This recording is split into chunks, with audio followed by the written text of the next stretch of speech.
Good afternoon, everyone. Good afternoon. So, let's start. Okay.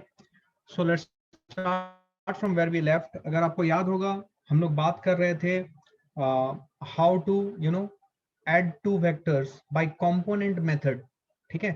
We were talking about last class में हम लोग जो बात कर रहे थे how to add two vectors by component method. How to add two or more vectors by component method.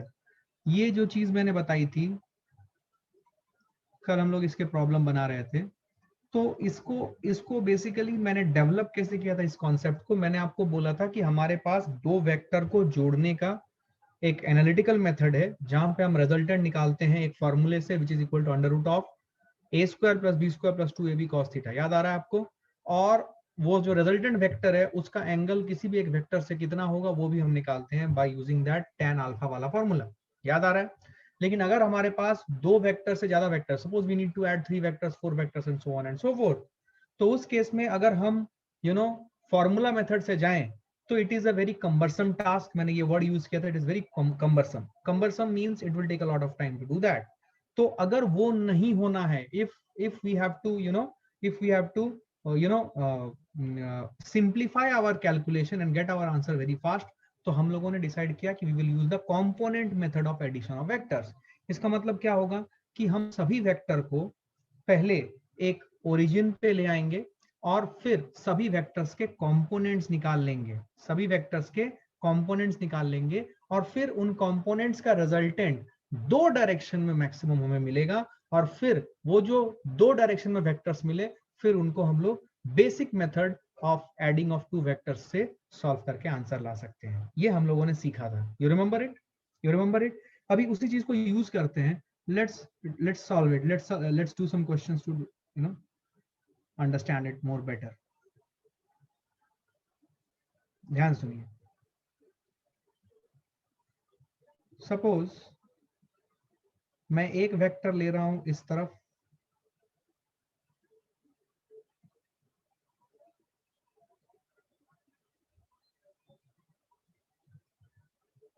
Late us से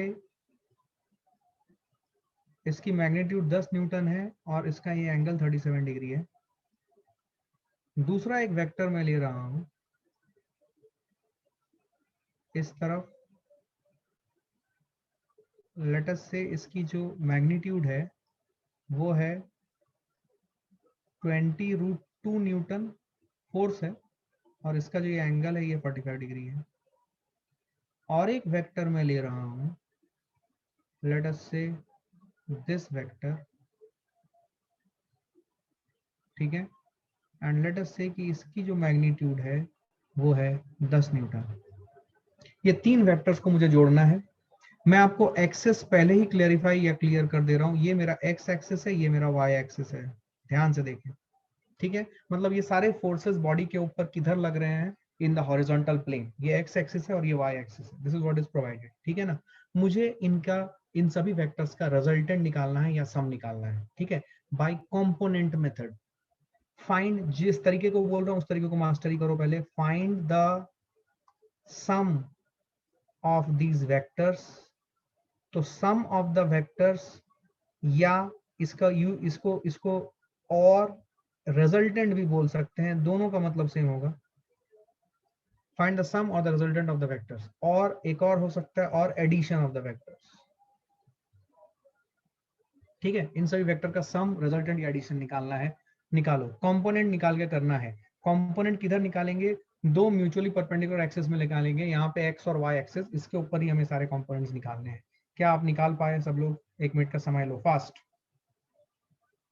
fast, 1 minute का समय लो। कंपोनेंट्स निकालना आना चाहिए। कंपोनेंट्स कैसे निकालते हैं? You know it, right. हमें एक्स एक्सिस और वाई एक्सिस के अलोंग कंपोनेंट्स निकालने हैं।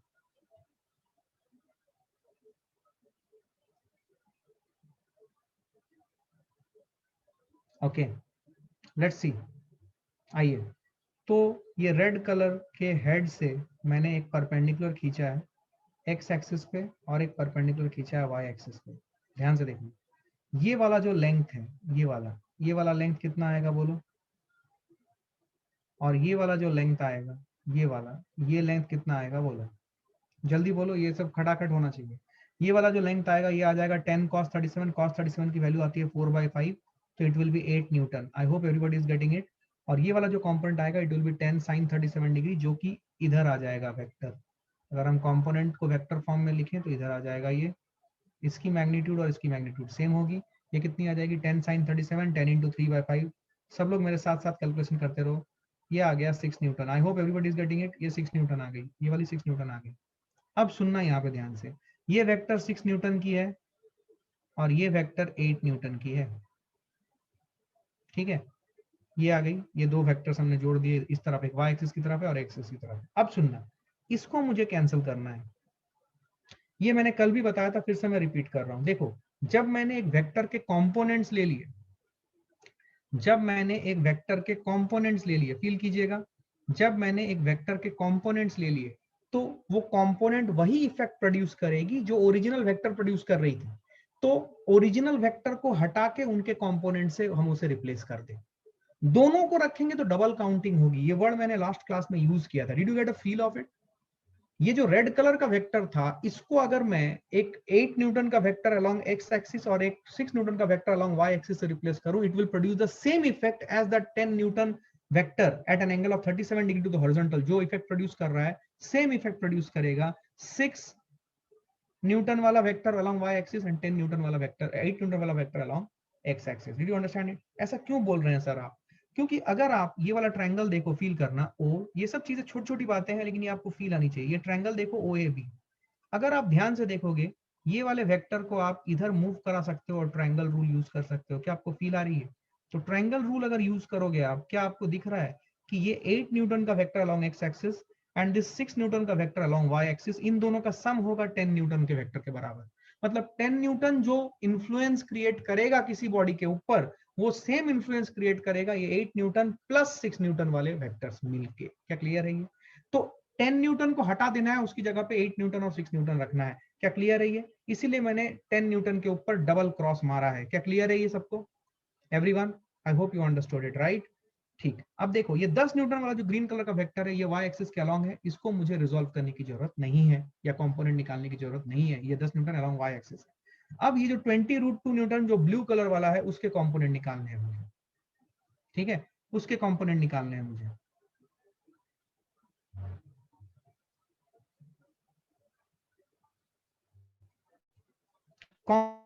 कंपोनेंट निकालने के लिए क्या करना पड़ता है? कंपोनेंट निकालने के लिए मुझे वेक्टर के हेड से जो परपेंडिकुलर एक्सेस हैं एक्स एंड वाई एक्सेस, उसके ऊपर परपेंडिकुलर खींचना पड़ता है।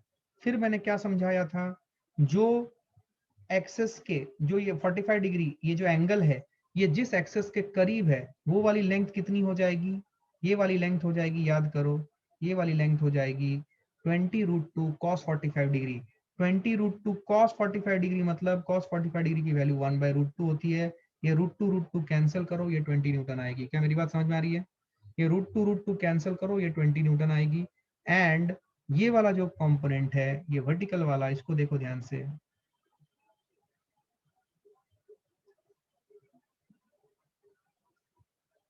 ये वाला जो वेक्टर है, ये कितना आ जाएगा 20√2 sin 45 degree. 20√2 sin 45 degree, sin 45 degree कितना आता है 1/√2, √2 कैंसिल, ये भी 20 न्यूटन आया। अब सुनो ध्यान से, क्या मैं बोल सकता हूं कि ये 20√2 newton is it equivalent to 20 newton along minus Y axis and 20 newton along Y axis, sorry minus X axis and 20 newton along Y axis? समझ में आई बात? तो ये जो 20 न्यूटन है यहाँ पे, इसको मैं यहाँ पे शिफ्ट कर दूंगा, थोड़ा साइड में दिखा रहा हूँ ताकि आपको समझ में आए। ये 20 न्यूटन है, थोड़ा सा बड़ा दिखा रहा हूँ ऐसे, ये 20 न्यूटन है। ठीक है, अब ध्यान से देखो, ध्यान से सुनो। तो अब अगर हम सभी फोर्सेस को, अब इसको मैं क्रॉस कर दूंगा बिकॉज ये 20√2 को हटा के उसका इन्फ्लुएंस क्रिएट हो रहा है 20 newton along minus X axis and 20 newton along Y axis से। तो उसको हटा दो, उसकी जगह पे ये दो ले लो। क्या क्लियर है ये? तो इसका अगर मैं रिजल्टेंट बना लूं, इसका रिजल्टेंट फिर से मैं आपके लिए बना के दिखा रहा हूँ, फील करना है इसको, फील करना। ये जो मैंने सारे कंपोनेंट्स कर लिए, कंपोनेंट्स करने के बाद हमारे वेक्टर्स कुछ ऐसे दिख रहे हैं, फील करो, समझना दोस्तों। हाँ, देखो देखो, यहाँ पे 10 न्यूटन है,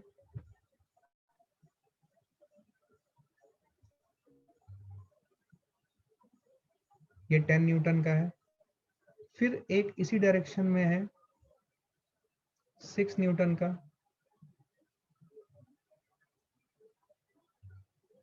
फिर एक इसी डायरेक्शन में है, रेड कलर से दिखा रहा हूं, इधर 20 न्यूटन का। थोड़ा सा साइड करके दिखा रहा हूं ताकि मैं सेपरेटली ये सब दिखा सकूं। देखो 20 न्यूटन, ठीक है। सब अलोंग वाई एक्सिस है।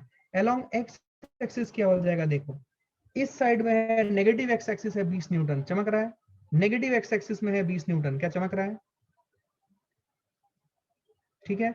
और पॉजिटिव एक्स एक्सिस में है कितना, 8 न्यूटन। 20 में से 8 हटाएंगे तो इफेक्टिवली इस साइड जाएगा, कितना जाएगा इस साइड जाएगा 12 न्यूटन। क्या मेरी बात समझ में आ रही है? नेगेटिव एक्स एक्सिस की तरफ है 20, इस साइड में है 8, तो इफेक्टिवली दो वेक्टर ऑपोजिट डायरेक्शन में, तो दोनों का रिजल्टेंट लोगे तो 20 में से 8 जाएगा तो इधर 12 आ गया। क्या क्लियर है ये? ओके, होल्ड, क्लियर है ये? तो अब इसका फिर से एक कंपोनेंट बना रहा हूं, ध्यान से देखना। लास्ट पार्ट में इसमें सब कुछ दिखा दे रहा हूं, अब आप फील करें, आपको ये समझ में आना चाहिए। अब क्या है, ध्यान से देखना। अब 20, 10 और 6 फील करना, 20, 10 और 6, तो इस डायरेक्शन में जो फोर्स है वो है 36 न्यूटन। फील कीजिए। और इस डायरेक्शन में जो फोर्स है वो है 12 न्यूटन।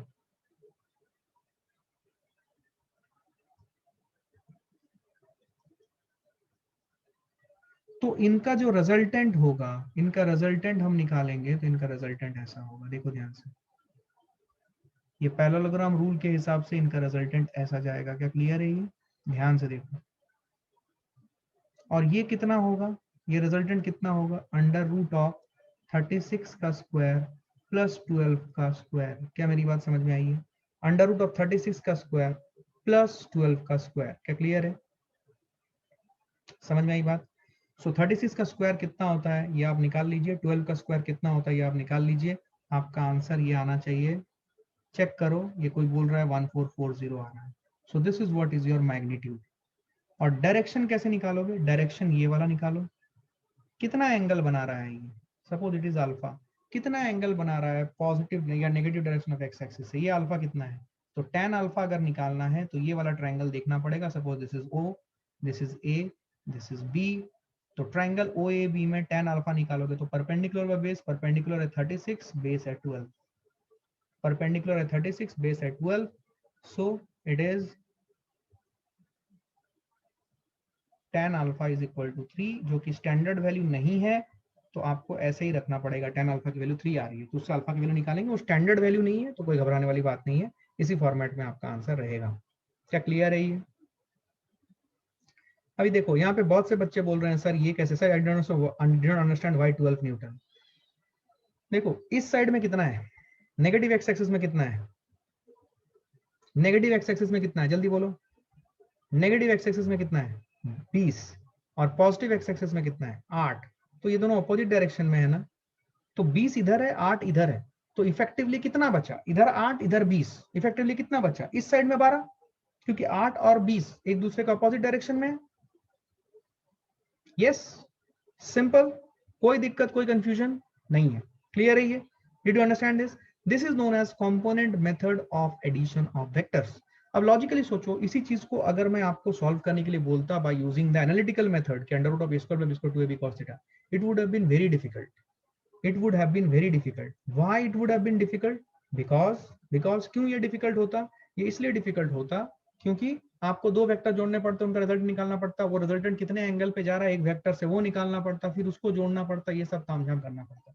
तो इसीलिए हम टू और main vectors bye component method को ज्यादा इंपॉर्टेंस देते हैं। इस मेथड से आपके प्रॉब्लम सॉल्व होने चाहिए। क्या क्लियर है ये? Sir and if 10 Newton would be, एक सेकंड, यहाँ पे एक और क्वेश्चन है,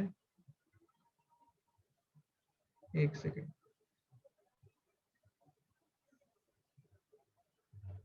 Sir, can you explain why to cancel it? Did you understand why to cancel it? Did you understand this? Why to cancel it? Pushkar. क्या clear है? क्यों cancel किया मैंने समझ में आया? सुन लो सुन लो सुन लो, देखो कंफ्यूजन, ये छोटी छोटी चीजों में कंफ्यूजन हो रहा है, मतलब तुम फंसोगे। देखो लेफ्ट हैंड साइड में 20 न्यूटन है, राइट हैंड साइड में 8 न्यूटन है, तो इफेक्टिवली इस साइड में 20 न्यूटन, इस साइड में 8 न्यूटन, ऐसा समझो कि तुम्हें यहाँ से 8 न्यूटन के फोर्स से खींच रहा है, यहाँ पे 20 न्यूटन के फोर्स से खींच रहा है तुम्हारे दोनों हाथों को। तो इफेक्टिवली तुम किस तरफ खींचे जा रहे हो? इस तरफ। कितना नेट फोर्स है? 20 माइनस 8, 12 न्यूटन से इस तरफ तुम खींचे जा रहे हो। क्या मेरी बात समझ में आ रही है? क्या मेरी बात समझ में आ रही है? क्या क्लियर है ये? नो? Still no? नहीं आया? इधर इधर 20 न्यूटन है, इधर 8 न्यूटन। इफेक्टिवली दोनों का रिजल्टेंट कितना आएगा? दो अपोजिट डायरेक्शन में खींच रहे हो ना तुम, तो इधर 8 न्यूटन है, इधर 20 न्यूटन। इफेक्टिवली किधर खींचे गए तुम? इधर खींच गए। 20 ज्यादा है 8 से। सिंपल। क्लियर है? समझ में आई बात? क्लियर है?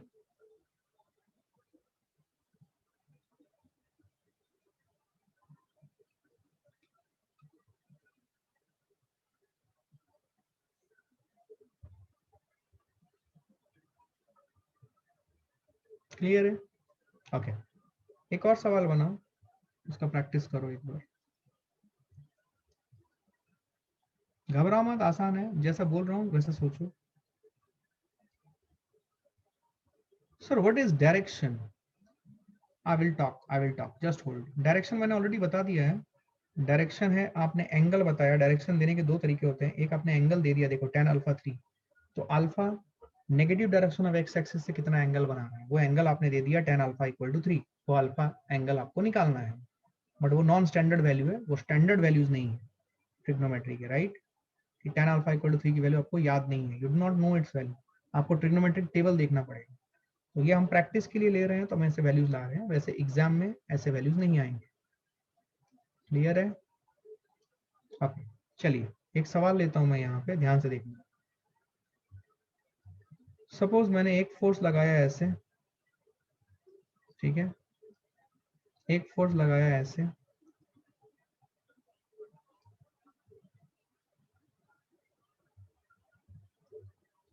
लेट अस से इसकी वैल्यू है 10 न्यूटन। एक फोर्स लगाया और इधर एक फोर्स लगाया, इसकी वैल्यू है 20 न्यूटन। ये एंगल है 37 डिग्री और ये एंगल है 53 डिग्री। ध्यान से देखना। और इसके साथ साथ मैं एक फोर्स इधर लगा रहा हूं,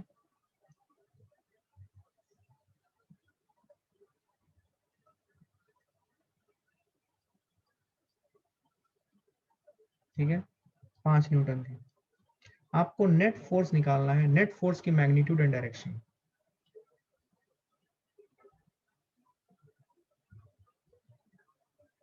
we will talk, just hold.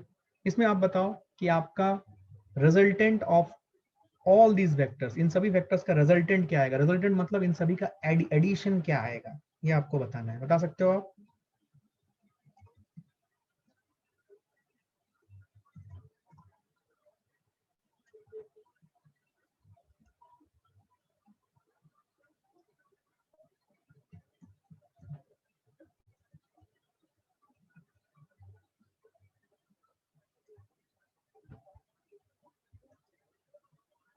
घबराओ मत, आराम से एक एक करके बेसिक स्टेप्स फॉलो करते हुए करो। देखो एक सेकेंड, सबसे पहले मैं तुम लोग को क्या बोलूंगा ना, तुम लोग थोड़ा जो बेसिक स्टेप्स फॉलो किया गया है ना, उसको पहले फॉलो करो प्लीज, प्लीज, ठीक है? पहले बेसिक स्टेप्स फॉलो करो, उसके बाद वो सीखो पहले, उसके बाद तुम, अभी क्या है ना, तुम अभी नए नए किताबें देख रहे हो, बहुत सारे दिमाग में तुम्हारे क्वेश्चंस आ रहे हैं, और किताब के मेथड्स जो हैं उसमें से कोई प्रॉब्लम बनाओ। मेथड जो मैं सिखा रहा हूँ वो सीखो, they are the best methods. मैं सोच समझ के तुम्हें वो सिखा रहा हूँ। क्या तुम्हें नहीं लगता कि किताबों की जो मेथड दी हुई है वो सब मैंने नहीं देखा होगा? आपको लगता है क्या ऐसा? 20 cos 37 की वैल्यू कितनी है? 4/5। तो ये वाला पार्ट कितना हो गया? 20 इंटू 4/5। 20 इंटू 4/5 मतलब 16 न्यूटन इसकी मैग्नीट्यूड है, यस और नो? मतलब ये वाला जो वेक्टर है, मैं इस वेक्टर को यहाँ पे बना रहा हूँ, देखिए ध्यान से सब लोग। ये वाला वेक्टर जो है, ये देखो, ये वाला वेक्टर जो है ऐसे बनाऊंगा मैं, ये 16 न्यूटन का वेक्टर है, ध्यान से देखो। और दूसरा जो वेक्टर है वो आ जाएगा ये वाला, विच इज 20 sin 37 डिग्री। जिसको मैं यहाँ बना रहा हूँ, फील करना, यहाँ बना रहा हूँ। 20 sin 37 की वैल्यू कितनी आ जाएगी? 20 sin 37 is 20 into 3/5। 20 into 3/5 is 12 Newton. ये 12 न्यूटन है।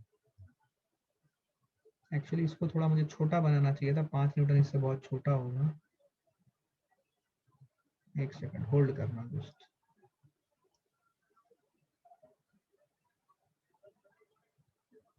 ठीक है, ये 5 न्यूटन का जो है ये ऐसा कुछ आएगा। देखो यहाँ पे ऐसे 5 न्यूटन बनाया मैंने, ठीक है ना, ये 5 न्यूटन है। और ये 20 इंटू 3/5 किया मैंने। 20 इंटू 3/5 कितना होता है? 20 इंटू 3/5 कितना होता है? 20 इंटू 3/5 इज 12 न्यूटन। ये वाला जो ब्लैक कलर वाला बनाया है, यहाँ पे ब्लैक से बनाता हूँ, ये 12 न्यूटन है। I hope you are understanding it, right? तो इस वेक्टर को सुनो ध्यान से, इस वेक्टर को कैंसिल कर दो, ये हट गया, इसकी जगह पे ये दो आए, 12 न्यूटन का नीचे नेगेटिव वाई एक्सिस की तरफ और 16 न्यूटन का पॉजिटिव एक्स एक्सिस की तरफ। सुनना ध्यान से, अभी अभी जो मैं बोल रहा हूँ वो सुनो। अब इस 10 न्यूटन को के कंपोनेंट निकालो, 10 न्यूटन के। 10 न्यूटन के कंपोनेंट निकालने हैं तो कैसे निकालूंगा? स्टेप बाय स्टेप कर लो भाई, एक बार पहले पहले लर्न द बेसिक मेथड, ठीक है? जो बोल रहा हूँ पहले वो करो। ये वाला कंपोनेंट कितना आएगा? What will be this component? ये कंपोनेंट आ जाएगा, देखो ध्यान से, ये कंपोनेंट आ जाएगा कितना? 10 cos 53। cos 53 sin 37। 10 into 3/5 that is 6 Newton. ये 6 न्यूटन आएगा। और ये वाला जो कंपोनेंट आएगा, ध्यान से देखना, ये आ जाएगा 10 sin 53। sin 53 is cos 37। 10 into 4/5। 10 into 4/5 is 8 Newton. अब मैं इसका रिजल्टेंट डायग्राम बना रहा हूं आपके लिए, ध्यान से देखना। सब लोग ध्यान से देखना, कोई खास बात नहीं है, एकदम ध्यान से फोकस करना, ठीक है? Please focus on this. बहुत आसान है, घबराना नहीं बिल्कुल। ये देखो, इधर 16 न्यूटन का वेक्टर है, इधर नेट 16 न्यूटन है, इस साइड में नेट 6 न्यूटन है, ऊपर में नेट 8 न्यूटन है,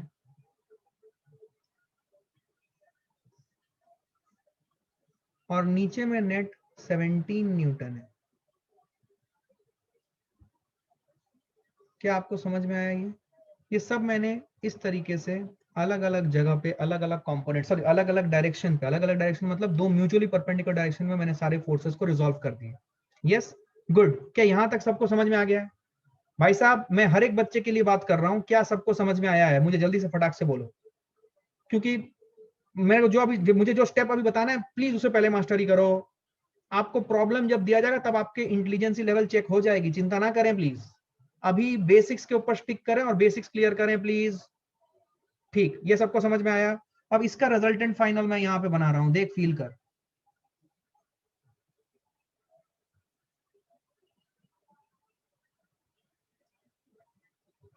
बोल, ये 8 न्यूटन है, 17 न्यूटन है, बोल इफेक्टिवली किधर जाएगा ये रिजल्टेंट?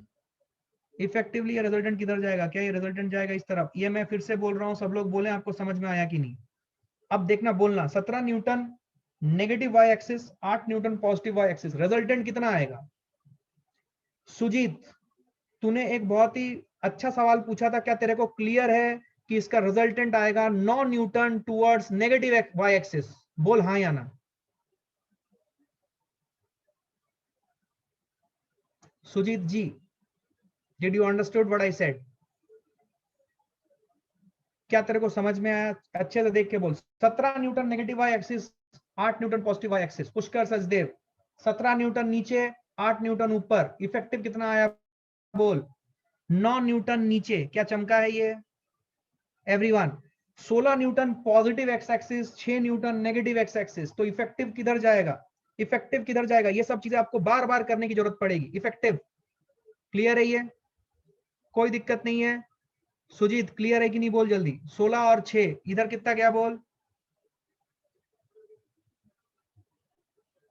इधर 10 न्यूटन आएगा। बोल चमका कि नहीं? समझ में आई बात? Yes sir, if it is going down then 9 newton ना। If it is going down then 9 newton. Magnitude दिखाया मैंने, अभी तक कुछ लिखा नहीं है मैंने आई कैप और जे कैप के फॉर्मेट में बॉस, मैंने सिर्फ मैग्नीट्यूड दिखाया, वो एरो की डायरेक्शन नीचे लिखी है। सुनो ध्यान से, यही होता है जब ज्यादा ज्यादा ज्यादा ये करके बुक पढ़ते हो और बिना सोचे समझे पढ़ते हो। सुनो ध्यान से, मैंने यहाँ पे एरो दिखाया है बॉस। मैग्नीट्यूड कभी भी नेगेटिव हो सकता है क्या? मैंने एरो दिखाया है। मैंने अभी तक इसको इस फॉर्मेट में लिखा है क्या? तुम जो बोल रहे हो कि -9 क्यों नहीं आएगा, मैंने आई कैप और जे कैप के फॉर्मेट में अभी तक लिखा है क्या इसको? कहां पे मैंने लिखा है बोलो?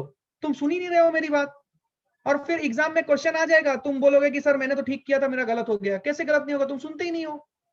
मैंने इस वेक्टर को अभी तक कंपोनेंट फॉर्म में ऐसा कुछ आई कैप जे कैप फॉर्मेट में लिखा है क्या मैंने इसे अभी तक? मैं सिर्फ तुमसे पूछ रहा हूं कि बता इस वेक्टर का हेड टेल टू हेड की डायरेक्शन किधर होगी, रिजल्टेंट का, इतना ही पूछ रहा हूं मैं। तो क्या resultant vector tail to head नीचे होगा? और मैग्नीट्यूड कब से नेगेटिव होने लगा बॉस? मैंने तुम्हें पढ़ाया है, बोल।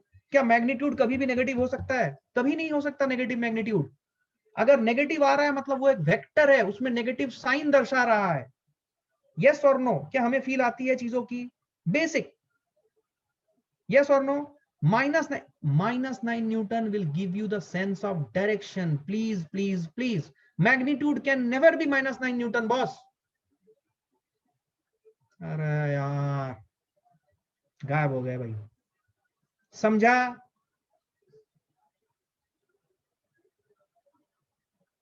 क्लियर है? बढ़ूं आगे, फिर से बोलूं, मैग्नीट्यूड कभी भी नेगेटिव नहीं हो सकता। प्लीज अपने दिमाग में ये बात सेट करें। आप जो बोल रहे हो आप सही हो, लेकिन आप सुन नहीं रहे हो कि मैं क्या कर रहा हूं। मैं अभी इसको बता रहा हूं, सुनो ध्यान से। अब सुनो मेरी बात। ये मेरा एक्स एक्सिस था, सुनना ध्यान से। ये मेरा वाई एक्सिस था। अगर मैं, सुनना, अगर मैं तुमसे बोलूं कि जो रिजल्टेंट वेक्टर है, रिजल्टेंट वेक्टर को आई कैप एंड जे कैप के फॉर्मेट में लिखें। मैं थोड़ा हिंदी भी यूज कर रहा हूं, चिंता ना करें, आपको हिंदी आती है, राइट? रिजल्टेंट वेक्टर को आई कैप एंड जे कैप के फॉर्मेट में लिखें। क्या आप लिख सकते हो मेरे लिए रिजल्टेंट वेक्टर आई कैप और जे कैप के फॉर्मेट में? अब मुझे आपका आंसर चाहिए। आपने सबको जोड़ के फाइनली वेक्टर ऐसे ले आया। ये देखो, ये टेल है, दोनों वेक्टर को आपने टेल टू टेल रखा है। तो आप मुझे बताइए, इस वेक्टर को जो मैंने सभी वेक्टर को जोड़ा, फाइनली ये फॉर्मेट में आ गया वेक्टर, जो मैंने थर्ड वाला डायग्राम बनाया है। क्या आप मुझे बोल सकते हो कि इस वेक्टर को मैं आई कैप और जे कैप के फॉर्मेट में कैसे लिखूंगा? Already I got an answer, very good. मेरे पास एक आंसर है अभी। मेरे पास एक नहीं, 2, 3, 4, बहुत सारे आंसर्स हैं। हाँ, तो मुझे पूरा लिख के बता दोस्त, पूरा लिख के बता इसको, इस पूरे को। अब देखो यहाँ पे तुम्हें चीजें समझ में आएंगी।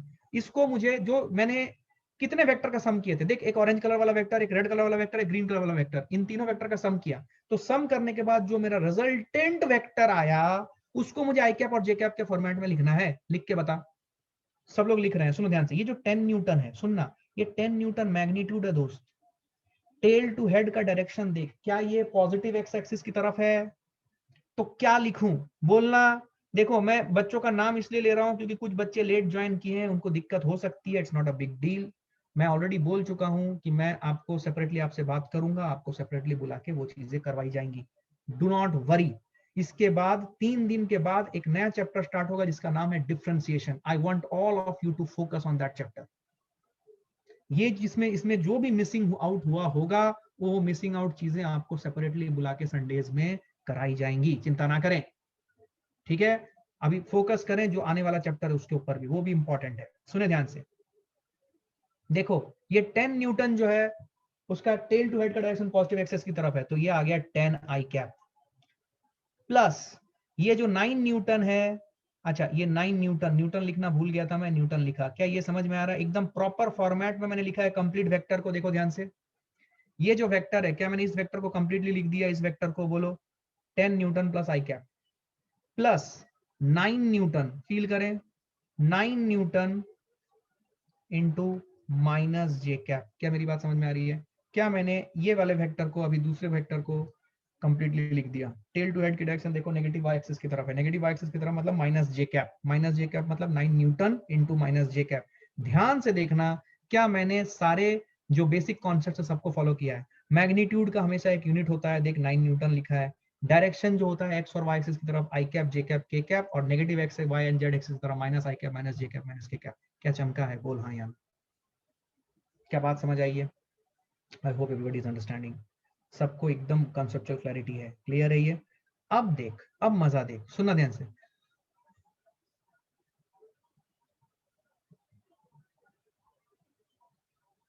I will start differentiation from very basic, ठीक है, do not worry। 10 newton I cap plus 9 Newton minus J cap, क्या क्लियर है? ये मेरा वेक्टर आ गया, ये मेरा रिजल्टेंट वेक्टर है, this is my resultant vector, ठीक है। अब मेरी बात सुनना, ये जो रिजल्टेंट वेक्टर है, अब सुनना मैं जो बोल रहा हूँ, बहुत इंपॉर्टेंट चीज है, यहाँ से तुम कुछ सीखोगे। तो ये जो रिजल्टेंट वेक्टर है, इस रिजल्टेंट वेक्टर का अगर मुझे मैग्नीट्यूड निकालना है, ये मैग्नीट्यूड क्या होता है? ये मैग्नीट्यूड होता है ये वाला, ये पैरेललोग्राम रूल लगा रहे हैं तो this diagonal is the resultant, और इसका मैग्नीट्यूड मतलब इस एरो की लंबाई। इस एरो की लंबाई अगर मुझे निकालनी है, आपको समझ में आता है कि ये राइट एंगल ट्रायंगल है, इस वेक्टर को उठा के मैं यहाँ पे ला सकता हूँ तो ट्रायंगल रूल बन जाएगा, नहीं तो इधर रखोगे तो पैरेललोग्राम रूल रहेगा। तो ये जो ब्लैक कलर वाला मैंने लाइन खींचा है, इसका मैग्नीट्यूड कितना होगा? क्या इसका मैग्नीट्यूड होगा 10 स्क्वायर प्लस 9 स्क्वायर? क्या मेरी बात समझ में आई है? Which is 181 under root. Is everyone okay with this? Which is square root of 181। अच्छा, अब यहाँ पे देखो, यहाँ पे बिगिनिंग में बिगिनर्स को क्या प्रॉब्लम आती है, सुनना ध्यान से, मेरा तरीका अलग है, मैं स्टैंडर्ड मेथड में नहीं फॉलो करता हूँ, क्योंकि स्टैंडर्ड मेथड में बच्चे लोग सोचते ही नहीं है। यहाँ पे बिगिनर का प्रॉब्लम क्या होता है कि सर मुझे कौन सा मेथड यूज, सुनना ध्यान से क्वेश्चन, सर मुझे कौन सा मेथड यूज करना चाहिए दो वेक्टर के एडिशन के लिए, ट्रायंगल रूल या पैरेललोग्राम रूल? तो मैं बोलता हूं कोई भी मेथड यूज करो, अगर बेसिक सही है तो कुछ गड़बड़ नहीं होगी, ठीक है। लेकिन एज अ बिगिनर आप समझो, मैंने सभी वेक्टर्स को ये ओरिजिन से स्टार्ट करवाया था, ऑरेंज कलर वाले को, रेड कलर वाले को, ग्रीन कलर वाले को, सभी के टेल्स देखो एक ही पॉइंट पे हैं। तो जब मैं रिजॉल्व कर ले रहा हूं, तो जो फाइनली रिजॉल्व करने के बाद एक्स एक्सिस और वाई एक्सिस के बाद कट कुट करने के बाद जो फाइनल वेक्टर्स आए एक्स एक्सिस और वाई एक्सिस में, देखो उनके टेल साथ में है। तो जब दो वेक्टर्स के टेल साथ में होते हैं बेटा, तो कौन सा रूल यूज करते हो उनको ऐड करने के लिए? जब दो वेक्टर्स के टेल साथ हो तो कौन सा रूल यूज करते हो उनको ऐड करने के लिए? पैरेललोग्राम या ट्रायंगल? बोलो, तुम ही बोलो, तुम ही बोलो, पैरेललोग्राम। तो कंफ्यूजन काहे का confusion? Why the confusion you are having कि मुझे कौन सा रूल यूज करना है? साफ साफ दिख रहा है तुम्हें। इसीलिए तो बोलता हूँ छोटी छोटी चीजों के ऊपर ध्यान दो, यहाँ पे हर एक एरो में बना रहा हूँ ताकि आपको फील आए। और मैं बता रहा हूँ इस चैप्टर में एक बार एरो लगाना तुम गड़बड़ कर गए ना, फिर तुम घूमते रह जाओगे, तुमका सही नहीं होगा, तुम हर परम्यूटेशन कॉम्बिनेशन ट्राई करोगे, कुछ नहीं होने वाला। क्या क्लैरिटी है ये? ध्यान देना। तो रूट 181 इज द मैग्नीट्यूड। अब इस चीज को समझे, अगर मैं इसको वेक्टर फॉर्म में रखा हूं, सुनना ध्यान से, मैं इसको अगर फील करना, मैं इसको अगर वेक्टर फॉर्म में रखा हूं तो it is 10 newton I cap plus 9 Newton minus J cap. और अगर मैं इस पैरेललोग्राम रूल लगा रहा हूं तो मुझे दिख रहा है राइट एंगल ट्रायंगल है, तो बेसिक ज्योमेट्री से मुझे ये जो ब्लैक कलर वाला एरो है उसकी मैग्नीट्यूड मिल गई रूट 81। तो मुझे ये समझ में आता है कि मैं इसको ऐसे भी समझ सकता हूँ 10 newton I cap plus 9 Newton minus J cap. तो इसका अगर मुझे, इस वेक्टर का अगर मुझे रिजल्टेंट निकालना है, सुनना अभी मैं इंपॉर्टेंट बात बोल रहा हूं, तो मैं क्या करूंगा, स्क्वायर रूट डालूंगा, आई कैप का जो कोफिशिएंट होगा उसका होल स्क्वायर, और जे कैप का जो कोफिशिएंट होगा उसका होल स्क्वायर कर दूंगा, तो मुझे रिजल्टेंट ऑफ द वेक्टर मिल जाएगा। क्या मेरी बात समझ में आई है? नहीं आई?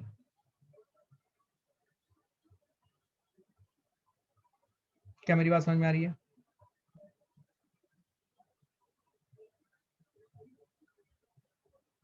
Okay sir, can you repeat it? Yes I will repeat it. Now focus what I am saying. मैं ये बोल रहा हूं कि फाइनली आपका जो वेक्टर आया, सुनना ध्यान से, इसको मैं फिर से बना रहा हूं, यहाँ पे आपको दिखेगा नहीं, सुने ध्यान से। Okay, resultant will have which cap? I will tell you. Hold, hold, very good, hold. सुनो ध्यान से, मैं यहाँ पे फिर से बना के दिखा रहा हूँ, फील कर। देख रहे हो, इतना समय देते हो, इतने सवाल पूछते हो, तब जाके एक चैप्टर में क्लैरिटी आती है। अगर यही चैप्टर को मैं धड़ल्ले से ले गया ना, तो तुम गायब ही हो जाओगे, पूरा पूरा कॉन्सेप्चुअली गायब हो जाओगे तुम।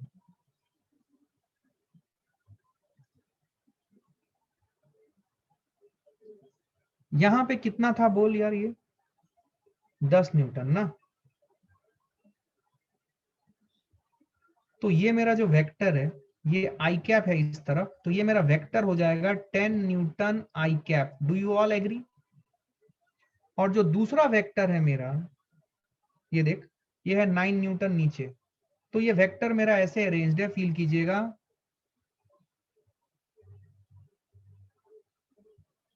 फील कीजिए,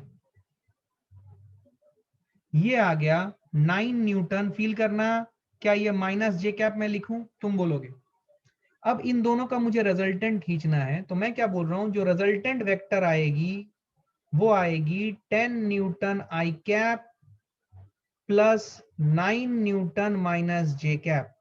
तो मैंने क्या बोला कि रिजल्टेंट वेक्टर जो होगा वो होगा square root under root of जो आई का कोफिशियंट होगा, कोफिशियंट इज 10 न्यूटन, यूनिट हटा दो या चाहो तो यूनिट भी रख लो, कोई दिक्कत नहीं है, 10 न्यूटन का whole square plus J cap का कोफिशियंट इज माइनस 9 न्यूटन का होल स्क्वायर। तो ये आ गया under root of 181 newton square का स्क्वायर रूट ले लोगे तो बाहर न्यूटन आ जाएगा। Root 181 newton is the resultant of these two vectors. क्या बात समझ में आ गई है? तो देखो कंपोनेंट मेथड से कितने आसानी से ये निकल के आ रहा है। क्या बात समझ में आ रहा है?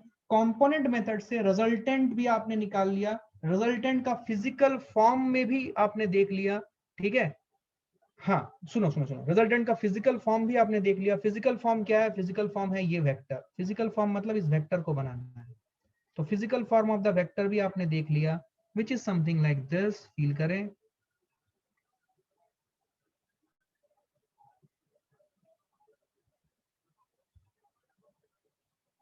ये आपका वेक्टर है, रिजल्टेंट वेक्टर, और इस रिजल्टेंट वेक्टर का आपने मैग्नीट्यूड निकाल लिया। अब रिजल्टेंट वेक्टर का डायरेक्शन कैसे निकालोगे? डायरेक्शन निकालने का एक तरीका है, अब सुनो। अब डायरेक्शन, डायरेक्शन निकालने के तरीके कैसे हैं? डायरेक्शन निकालने का दो तरीका होता है जनरली। एक तरीका होता है एंगल विथ एक्स, वाई और जेड एक्सिस। ये बता दो, किसी भी एक एंगल से एक्सिस बता दो, किसी भी एक एक्सिस से एंगल बता दो। या दूसरा होता है यूनिट वेक्टर कॉन्सेप्ट, ये मैं आपको नेक्स्ट बताने वाला हूं। तो यहाँ पे ये यूनिट वेक्टर कॉन्सेप्ट अभी आपने सीखा नहीं है, थोड़ा सा होल्ड करें, मैं बताने वाला हूं अभी आपको। अगर मुझे angle with the X, Y और जेड एक्सिस के फॉर्मेट में ये बताना है तो मैं कैसे बताऊंगा?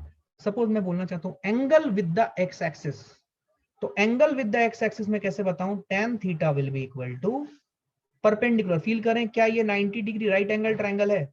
सपोज ये O है, ये A है, ये B है। फील करें, क्या ट्रायंगल OAB एक राइट एंगल ट्रायंगल है? सब लोग बोलेंगे यार, सब लोग बोलेंगे प्लीज, अदरवाइज क्या होगा ना, मैं बोलता चलूंगा, मेरा असम्पशन रहेगा आपको समझ में आ गया, फिर आप सन्नाटे में रहोगे।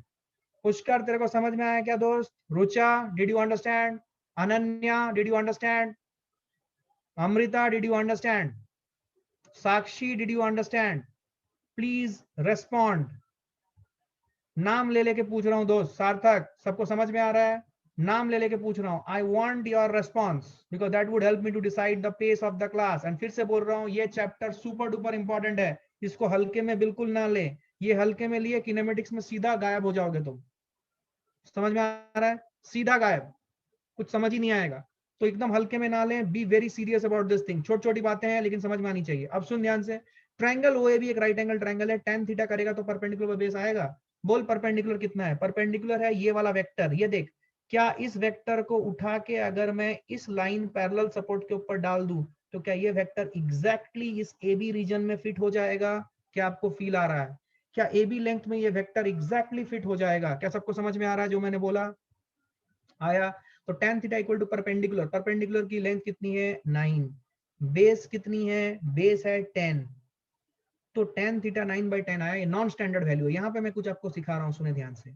जब tan थीटा की वैल्यू नॉन स्टैंडर्ड हो, 9/10, नॉन स्टैंडर्ड मतलब ये वैल्यू जो है हमने स्टैंडर्ड वैल्यूज में नहीं जानते हम। 0, 30, 45, 60, 90, 37, 53, ये वैल्यूज जो है ये स्टैंडर्ड वैल्यूज है। इनके अलावा कोई भी वैल्यूज अगर होंगे तो उनके वैल्यूज निकालने के लिए, थीटा की वैल्यू निकालने के लिए हमें ट्रिग्नोमेट्रिक टेबल देखने की जरूरत पड़ेगी, बट ट्रिग्नोमेट्रिक टेबल एग्जाम में प्रोवाइड नहीं होता है।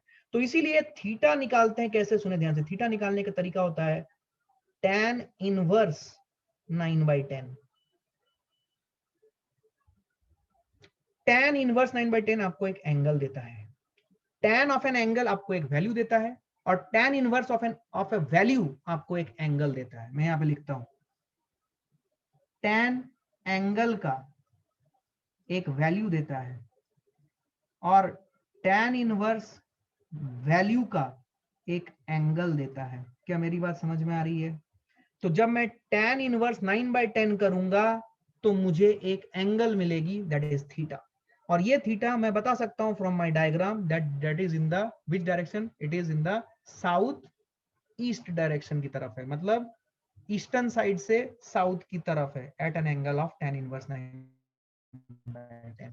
तो tan इनवर्स 9/10 से बिल्कुल कंफ्यूज ना हो, this is the way of representing angle. समझ में आ रहा है? फोर्थ क्वाड्रेंट बोल सकते हो, बिल्कुल सही, कोई दिक्कत नहीं है। क्या क्लियर है? ये पॉइंट कर रहा है ईस्ट साइड से towards south, that is south of east. कितना angle? Two tan inverse 9/10। tan inverse समझ में आया? देख, सपोज आपको मिले tan थीटा इक्वल टू 2। अब tan थीटा इक्वल टू 2, सोच 0, 30, 45, 60, 90, फिर 37, 53, क्या ये सब स्टैंडर्ड वैल्यूज है? क्या किसी का भी tan ऑफ किसी का भी ये वैल्यूज 2 के बराबर होता है क्या? नहीं। तो यहां पे थीटा कैसे बोलेगा तू? थीटा विल बी, ये tan को दूसरे साइड में ले जा भाई, दूसरे साइड में ले जाओगे तो ये हो जाएगा tan इनवर्स 2। एक छोटा सा तरीका बताऊं, बट ये तरीका ऐसा मत बोल देना सर ने बोला था ये मैथमेटिक्स का तरीका है। मैथमेटिक्स का तरीका नहीं है, याद रखने का एक सिंपल तरीका बोल रहा हूँ, सुनना ध्यान से। tan थीटा 2 है, सो थीटा अगर मैं लूंगा, ये tan को नीचे ले आया 2/10, और tan को अगर ऊपर ले जाना है, आपको पावर का कॉन्सेप्ट आता है, ये +1। ये कोई मेथड नहीं है याद रखना, मैं इसको याद रखने का एक सिंपल तरीका बता रहा हूँ। ये कोई मैथमेटिक्स का मेथड नहीं है, मत वहां पे कोट कर देना कि रजत सर ने बोला था ऐसा मेथड होता है। भाई मेरी जान बख्श देना, ये याद रखने का सरल तरीका बता रहा हूँ। 2/10 टू द पावर +1 आया, और ये 10 टू द पावर +1 डिनोमिनेटर में है, इसको ऊपर में ले जाऊंगा तो क्या इसे लिखना पड़ेगा 10 टू द पावर -1। तो याद रखने का सिंपल तरीका, ये कोई रूल नहीं है भाई। प्लीज मुझे कोट ना कर दियो, ऐसा कैसे गलत हो गया भाई, रजत सर ने बोला है। ये गलत, ये तरीका सिर्फ याद रखने का तरीका है। ये tan इनवर्स एक अलग ट्रिग्नोमेट्रिक चलती है, पूरा अलग। वो जो लोग मैथ्स लेके पढ़ेंगे वो लोग समझेंगे बाद में। समझ में आ रहा है बात? क्या क्लियर हुआ? कैसे हुआ? Sir will that root 181 be in modulus और that will be sign taken? Root 181 ये तो मैं दोनों को ऐड कर रहा हूं ना, तो रिजल्टेंट का साइन जो होगा हमेशा पॉजिटिव होगा, हमेशा पॉजिटिव आएगा रिजल्टेंट का साइन। समझ में आया? ओके, सुनो अभी ध्यान से। तो आपने angle with the X Y और जेड एक्सिस बताना है। तो ये जो थीटा आपने बताया है, this theta is what? This is the angle with which axis? Angle with X axis. अच्छा, अगर मैं आपको बोलूं what is this vector making angle with the Y axis, क्या बोलोगे तुम? वाई एक्सिस से कितना एंगल बना रहा है? Let us say this angle is the angle made with the Y axis. Let us say this is alpha. What is tan alpha? Can anybody tell me? Let me see, कितने लोग बोल सकते हो? tan alpha की value बोलो। This is the angle made by the resultant with the Y axis. कितना है tan alpha? जल्दी बोलो। Perpendicular base 10/9, very good. 10/9 भी नॉन स्टैंडर्ड है, तो अल्फा की वैल्यू कितनी हो जाएगी? tan inverse of 10/9। क्या ये बात समझ में आ रही है? देखो, ये सब चीजें पहली बार देख रहे हो तो घबराओ मत। मैं भी जब पहली बार ये देखा था तो मैं भी पागल हो गया था, बेटा है क्या ये? इसीलिए मैं बोल रहा हूँ आपको बार बार। क्या tan इनवर्स समझ में आया है? Standard value, non standard values, 0, 30, 45, 60, 90, 37, 53 degree, ये सब स्टैंडर्ड वैल्यूज में गिने जाते हैं। इनको छोड़ के कोई भी अदर वैल्यूज अगर आ जाए तो आपको tan इनवर्स में आंसर देना पड़ेगा। क्या चमका है? I hope everybody is okay, clear है ये? तो ये एक तरीका है to find out the angle with the X Y और जेड एक्सिस। ऐसे आप एंगल बता सकते हो रिजल्टेंट का। What is the direction of under root of 181 Newton? Yes, now listen to me. तो डायरेक्शन ऑफ द 181 न्यूटन, यही तो मैंने बोला। एक तरीका है angle with the X Y और जेड एक्सिस। क्या है angle? This direction is tan inverse 9/10, tan inverse 9/10 south east of, या south of east, tan inverse 9/10 angle south of east. That is the one way of saying this. समझ में आ रहा है? मैं बता रहा हूं, सुनो। एंगल ऑफ रिजल्टेंट यहां पे लिख रहा हूं, यहां पे जगह ये हो गया है, सुनो ध्यान से। Angle of resultant, angle of resultant है tan inverse 9/10 south of east. क्या आपको समझ में आया? This is one way of representing this. Sir we can say with X and with Y, yes you can say with any one of these. अभी जब आपको option में दिखेगा तो ऑप्शन में आपको हो सकता है कि ऑप्शन सिर्फ y के टर्म्स में दिया हो तो y वाला आंसर बताना है। ठीक ठीक। अच्छा दूसरा तरीका, क्या मैं इसे बोल सकता हूं tan इनवर्स 10/9, tan इनवर्स 10/9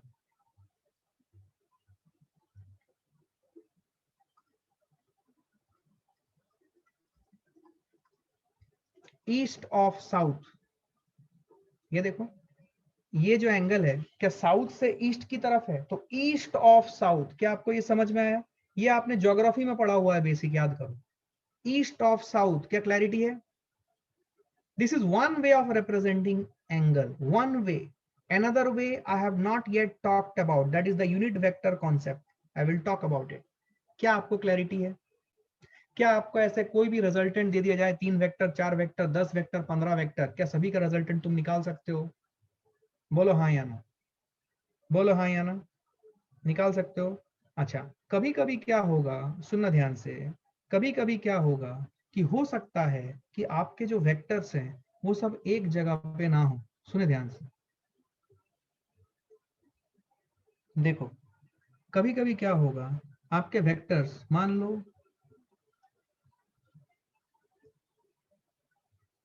ये आपका एक्स एक्सिस और वाई एक्सिस है, फील करें ये एक्स एक्सिस है, ये वाई एक्सिस है। आपका एक वेक्टर आया इस तरफ 10 न्यूटन का, दूसरा वेक्टर आया इस तरफ, बोल दिया गया कि ये एंगल है 37 डिग्री 20 न्यूटन का। तीसरा वेक्टर जो आया वो आया इस तरफ, सुना ध्यान से, और ये जो एंगल है ये एंगल है यहां से 120 डिग्री का मान लो, ठीक है, और इसकी मैग्नीट्यूड है सपोज 15 न्यूटन, लेट अस से, ठीक है। अब तुम्हें इन तीनों वेक्टर का रिजल्टेंट निकालना है, सुनना ध्यान से, इन तीनों वेक्टर का रिजल्टेंट निकालना है। तो इन तीनों वेक्टर का रिजल्टेंट निकालने के लिए क्या प्रोसेस है? पहला स्टेप, सभी वेक्टर्स को ओरिजिन पे शिफ्ट करें, सभी वेक्टर्स को ओरिजिन पे शिफ्ट करें। यहाँ पे ओरिजिन क्या है, ये मेरा ओरिजिन है। तो पहला वेक्टर में कोई दिक्कत नहीं है, पहला वेक्टर तो मैं ऐसे ही रखूंगा, इट इज 10 न्यूटन। सब लोग देखे ध्यान से, ये मेरा एक्स एक्सिस है, ये मेरा वाई एक्सिस है। दूसरा जो वेक्टर है ये 37 डिग्री है, इसको मैं अलाउबल मूवमेंट दे के, फील करें यहाँ पे बना रहा हूँ, अलाउबल मूवमेंट दे के जो प्रॉपर्टीज ऑफ वेक्टर के हिसाब से इसको उठा के यहाँ पे शिफ्ट कर दूंगा। तो शिफ्ट कर दूंगा तो ये वाली वेक्टर आ जाएगी कुछ इस तरह।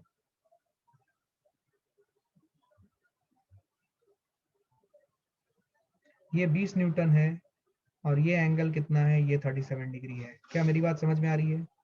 और तीसरा जो वेक्टर है वो है 15 न्यूटन 120 डिग्री। ध्यान से देखना मैं जो बोल रहा हूँ, 120 डिग्री, इसको भी अलाउबल मूवमेंट दूंगा। जो मैं सिखा रहा हूँ वो सीखो, इधर उधर ध्यान मत दो, जो मैं सिखा रहा हूँ वो सीखो। सीख गए हो तो बहुत बढ़िया, आई एम हैप्पी। इसको उठा के यहाँ पे रख सकते हैं। तो अगर हम रख देंगे तो क्या होगा बोलो? तो कुछ इस प्रकार का सीन होगा sir.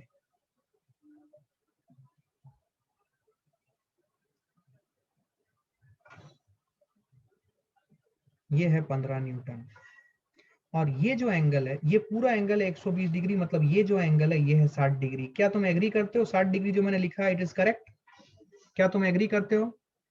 Sir can we find by using polygon rule? You can, but that will be more cumbersome, and that is why we follow the component method every time. Most of the time we follow component method. You can use polygon rule, but that would be more cumbersome. आपको बहुत सारी चीजों का उसमें ध्यान रखना पड़ेगा, लेकिन अगर आप कंपोनेंट मेथड से करते हो तो खटाक से आंसर आएगा। क्या क्लियर है? अब क्या तुम कंपोनेंट मेथड लगा के, बोलना ध्यान से अगर समझ में आ गया तो, क्या कंपोनेंट मेथड निकाल के सभी वेक्टर्स के component along X and Y axis तुम पुट कर सकते हो? अगर पुट करोगे तो क्या क्या वैल्यूज आएंगी, सब वेक्टर को रिप्लेस करने के बाद फाइनल वेक्टर क्या आएगा वो मैं तुम्हारे सामने यहाँ पे बना रहा हूँ। फील करना और बोलना समझ में आया है कि नहीं दोस्तों।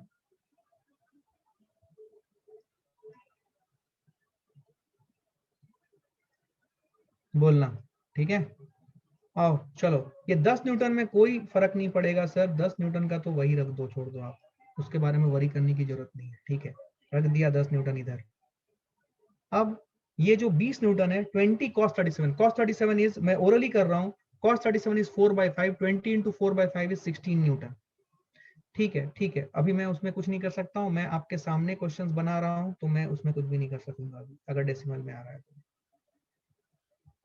रट के नहीं आया भाई, तेरे सामने क्वेश्चन बना रहा हूँ। 16 न्यूटन समझ में आ रहा है। ये जो कितना है, ये ऊपर वाला कितना है बोल, वाई एक्सिस की तरफ वाला कितना है, क्या ये आ जाएगा 20 sin 37, क्या चमक रहा है, क्या ये आ जाएगा 20 sin 37, sin 37 मतलब कितना, 20 into 3/5 मतलब 12 न्यूटन। चमका क्या रे एवरीवन, दिस इज 12, यस और नो, ये 12 न्यूटन आ गया, ठीक है। अब इधर 15 न्यूटन का करेंगे दो कंपोनेंट, देखो ध्यान से, 15 न्यूटन के जो दो कंपोनेंट करेंगे, एक आ जाएगा 15 cos 60 डिग्री, इधर वाला 15 cos 60 डिग्री आ जाएगा। आपको cos sin कौन सा वाला लेना है आपको पता है, 15 cos 60 degree is √3/2, cos 60 degree is, नहीं cos 60 degree is half, sorry, so it will be, point में आ रहा, पॉइंट में आ रहा, आने दे यार, कोई दिक्कत नहीं है, 15/2, क्लैरिटी है ये। और ये वाला कितना आ जाएगा, दिस विल बी 15 into √3/2, 15 √3/2, ठीक है, पॉइंट में आएगा, आई नो पॉइंट में आएगा, उसका वरी मत करें। क्या फाइनली आप देखो, एक्स एक्सिस की तरफ आपका आएगा रिजल्टेंट 16 + 10 26, और इधर 15/2 7.5, तो 26 में से 7.5 करोगे तो रिजल्टेंट जो आएगा, मैं फाइनली रिजल्टेंट बना रहा हूं, एक एक्स एक्सिस की तरफ रहेगा, और वो कितना रहेगा, वो आ जाएगा 26 - 7.5, दैट इज 19.5, 19.5 आएगा क्या, नहीं 18.5, 18.5 राइट, 18.5 न्यूटन आएगा एक्स एक्सिस की तरफ, पॉजिटिव एक्सिस की तरफ। क्या क्लियर है एवरीवन, क्लियर है ना। और वाई एक्सिस की तरफ आएगा, ऊपर की तरफ कितना आएगा बोल, ये आ जाएगा 12 + 15 √3/2, तो ये जो आएगा 12 + 15 √3/2, यू आर राइट, डेसिमल में आएगा और बहुत कम्बरसम आएगा, ये आ गया। मतलब मेरा अभी जो रिजल्टेंट वेक्टर है, ये किस तरफ पॉइंट कर रहा है, क्या आप समझ पा रहे हो, क्या ये पॉइंट कर रहा है नॉर्थ ऑफ ईस्ट या ईस्ट ऑफ नॉर्थ। अगर मैं ये एंगल लूं थीटा, देन थीटा की जो वैल्यू आएगी, थीटा मैं क्या लिखूंगा, थीटा नॉर्थ ऑफ ईस्ट। और अगर मैं ये एंगल लेता हूं alpha, then what I should write, alpha east of north. क्या मेरी बात समझ में आई है, I hope everybody got this, ये क्रिस्टल क्लैरिटी होनी चाहिए। बोलो, ओ भाई साहब 19.5 √3 कैसे बोल रहा है सिद्धेश मेरे दोस्त, 12 + 7.5 √3 is not equal to 19.5 √3 my dear friend। भाई साहब ऐसी गलतियां करोगे तो मैं कहां से तुमको क्या बोलूं, फिर मैं बोलो, क्या 12 + 7.5 √3 = 19.5 √3 होता है। अरे ये अनलाइक नंबर्स है भाई, अनलाइक सर्ड्स हैं ये, इनको कैसे जोड़ सकते हो, इनको जोड़ नहीं सकते, ऐसे ही रखना पड़ेगा इनको। दिमाग खराब कर दोगे यार तुम लोग मेरा। क्या क्लैरिटी है ये सब में ऐसा गलती मत करो भाई। क्या क्लियर है ये एवरीवन, समझ में आई बात, कॉन्सेप्चुअल क्लैरिटी है। तो दो वेक्टर को मैं कैसे भी रख सकता हूं, इनको आप ओरिजिन पे शिफ्ट कर दें और कंपोनेंट मेथड लगाएं। क्या क्लियर है, बोलो हाँ या ना, डिड यू अंडरस्टैंड इट, एकदम क्लैरिटी के साथ, पूरा क्लैरिटी है 100%, कोई दिक्कत नहीं है। अब सुनो ध्यान से, अब आता है दूसरा, सुनो, जैसा कि मैंने बोला है कि किसी भी वेक्टर को, अब सुने ध्यान से, now you know how to represent sum of a vectors in terms of its component। ठीक है ना, इसका मतलब आप ये समझो कि किसी भी वेक्टर को, ठीक है, any vector can be represented, ये मैंने पहले भी बोला हुआ है, इसको फिर से नोट करें। किसी भी वेक्टर को रिप्रेजेंट करने के दो तरीके होते हैं। एक तरीका होता है फिजिकल रिप्रेजेंटेशन, फिजिकल रिप्रेजेंट मतलब एरो की मदद से बनाएंगे, हेड टेल रहेगा, मैग्नीट्यूड दिखा देंगे, डायरेक्शन टेल टू हेड की डायरेक्शन बता देंगे, ठीक है, एक वो हो गया। दूसरा होता है Next class is there. Yes. I will stop. Just give me a moment. Physical और दूसरा होता है मैथमेटिकल. मैथमेटिकल मतलब इसमें बेसिकली हमें आई कैप और जे कैप के टर्म्स में, I cap and J cap, generally I cap J cap के टर्म्स में बहुत कम आपको के कैप के टर्म्स में लिखने की जरूरत पड़ती है. तो यहीं पे मैं एंड करूंगा. We will continue our discussion tomorrow. ठीक है ना? चलो बाय, टेक केयर.